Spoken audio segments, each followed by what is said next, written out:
Hello and thanks for tuning in. I'm Holly Shields, welcoming you all to another edition of Kalkine TV's Executive Corner Expert Talks. Now, we know that production of paper in a conventional way is not necessarily environmentally friendly. However, with rising awareness, innovation, and creativity, entrepreneurs are now coming up with new ways of producing paper that will benefit the packaging industry as well as the environment. And today we're joined by one such entrepreneur, Kushal Shah, who is the CEO of EnvoPap, a pioneer creator of innovative, sustainable packaging and paper that's kind to the planet. By using renewable sources like sugarcane waste instead of wood, their production has a much smaller environmental footprint than traditional packaging and still delivers an industry-leading product. Welcome to the show, Kushal. It's great to have you with us. Thank you for inviting. Pleasure to have you on. Now, first of all, I'd just like to touch on the concept of a circular economy. In your opinion, how effective is this idea in benefiting the planet? For us, the whole motive was to find how we can focus on the problems we want to solve. So for me, my why is if we can provide an additional income to the farming community in India, we've been able to provide income to the ones who grow food for us. So that's one. Number two is we have a lot of air pollution issues because of the stubble burning. And I think Australia also suffers from stubble burning. Across the world, wherever there's heavy agriculture, stubble burning is an issue. And that was one thing we wanted to focus on, of how we could take out the maximum waste where it avoids being incinerated or being burnt or being dumped. And these are two problems we focused on. And that's my personal why to get into this business. If we do it in such a way, we help in making an impact of about 10 to 15,000 tons of waste being used to make pulp and paper and different kind of packaging materials. Right, so there's definitely a net benefit there, and it sounds like it's to different sectors and industries as well, particularly the ones that really need it. Absolutely. We're doing it on a small scale, but if multiple businesses like us join hands together, I think we can, as a global business, the technology is fairly open and it can help in taking away a lot of waste, because this waste comes every year. It's not something which takes 25 years to build up. Yeah, I completely agree there. I mean, obviously the scale is just, at times it can seem, I suppose, insurmountable, but it's definitely something that more than one organization needs to get on board with. Definitely. And we are living in this decade where to deliver and the time is ripe to close the loop. So, apart from being a greener warrior, I think we also have to be businessmen or women or entrepreneurs who would never hedge the bets on circular economy unless it is a beacon of prosperity. We need to focus on circular models which end the loop and have multiple end of loops, because recycling is great, but if we can have greater compostability and end the loop at home, wonderful. You're saving the amount of fuel being utilized for transporting your trash to a recycling center, from there going to a specific recycling center, and then being recycled into making something new. So if you have more models of ending the loop at home or at individual level, I think that is something which we really need right now while we're developing products. Very well said there. And is that do you think you're seeing that innovation at the moment when it comes to Envirotech and other sectors? Definitely. I think there's a greater push from the product development community side. But at the same time, the push has to be from the consumer side as well, because products can be made which are home compostable, but there have to be people who actually would do it.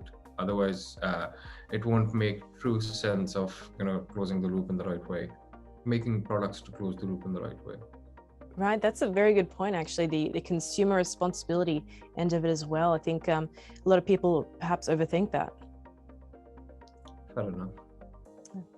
Well, I'd just like to point out as well that in general, people do tend to believe that when you shift from conventional ways of production to sustainable ways, that switch can often be resource intensive and perhaps more costly, those climate-friendly products. What are your thoughts on that mindset? If I look at it in that perspective, we're currently living through the electric vehicles revolution. 10 years ago, Teslas were the ones which actually made the name across the world for electric cars. But today we see all the biggest manufacturers. Like I was in India earlier last month, and there we could see every local manufacturer, all the way from the Tatas to Maruti coming up to Mahindra coming up with electric cars. So definitely, if we look at it from that side, governments around the world are ready, and I think they've taken steps to phase out diesel cars, and probably at some point petrol will follow suit. The infrastructure required for upgrading roads, battery infrastructure to charging points. The revolution wasn't there earlier, but today I think look at how Teslas look on the streets. They're very very very super cool, and it's all these electric cars couldn't go as fast before as well. So now that this has happened, technology has changed it. It is helping in phasing out fossil fuels, and EVs are on the verge of a mass production. So them being more accessible and more sustainable at the same time. In the same way, we cannot achieve much without using the resources available to us. The key theme here, or the consideration, I would say, is use resources to herald any positive or sustainable change. And in such a way, certain resources are made to serve a higher purpose. Like I feel trees should be used to, give oxygen for us humans to breathe, and not be used for making paper. And that's the simple philosophy I feel. We use agricultural waste, which is burned, dumped, or then incinerated at variety of different types of stages of. And this is where we also hand over farmers an additional income, and we consume a natural resource, but we are intelligent in our choice, and we give back to society instantly and constantly. And I think that's somewhere the differentiation has to be of how we can use resources, but also give back to society and the planet. Definitely, very well said there. And it sounds like there's actually quite an array of advantages there when it comes to using that agricultural waste for producing paper and packaging. To be fairly honest, expensive. We're already paying for paper bags in supermarkets nowadays. A variety of retailers here in the UK have started charging for paper bags like 10p and 15p, which is great. Users pay a slight premium, nothing they can't afford to be part of it, and otherwise the funds are being utilized for a variety of charity donations. But we won't win the race to net zero unless everybody understands the need for and accepts that really green innovation and circular products need to continue to keep it functioning and balancing. And like we support local businesses by paying them a couple of extra cents for a pint of milk compared to the bottled milk or canned milk. One should also support earth-friendly companies, which ultimately have a purpose of balancing people, planet, and the profit, and focus on our survival. I completely agree there. It's definitely conscious consumerism plays a massive part. I can imagine there. It's very crucial indeed.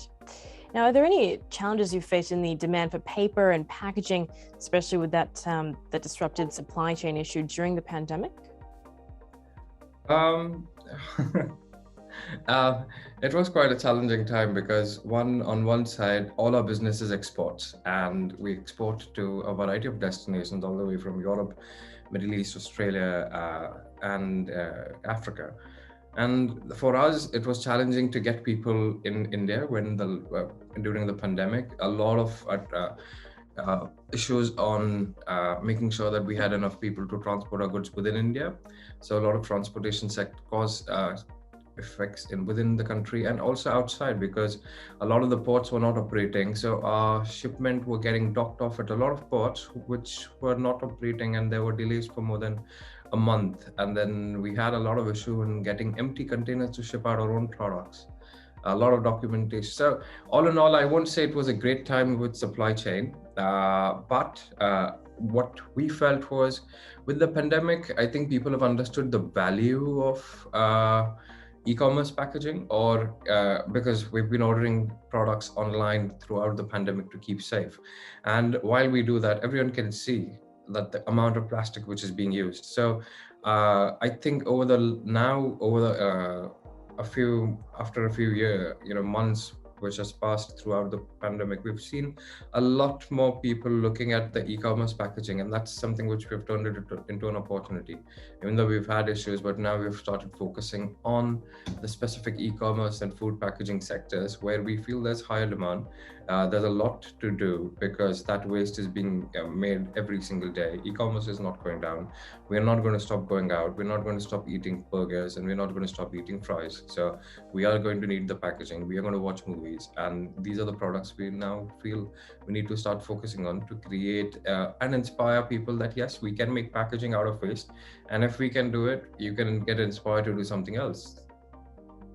Right. I mean, it's great to hear that there's been sort of an awareness born out of the issues, despite the supply chain constraints and everything, that there has been an awareness, as people do interact more with, e-commerce products and the like. It's very good to hear. So does that mean your outlook for the coming year is quite positive with Envopap? Actually, I'm very excited for what things we have coming in for us. I think the sector is getting greater traction. Policies are changing fairly quickly. Not just, we're seeing that here in the UK with the plastic packaging tax, but I think across the world, there's a lot of responsibility on the producer.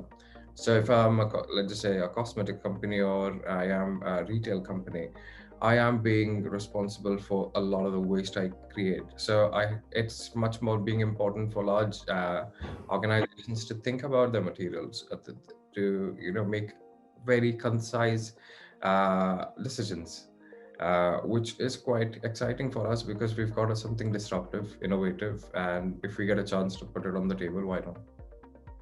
I can imagine. I mean, that does sound very exciting. It sounds like you probably have your work cut out for you in the year ahead, and there's probably quite a few exciting things that we'll see from you as well. So we look forward to it. Oh, thank you. We'll definitely keep you posted. Well, with that said, thanks very much for making time for us today, Kushal. It's been really great to hear insights here on Executive Corner Expert Talks. Thank you. Thank you for inviting. Have a good day. Pleasure to have you on. Thanks for your time as well, viewers, as we stay here, stay apprised and invest wise with Kalkine.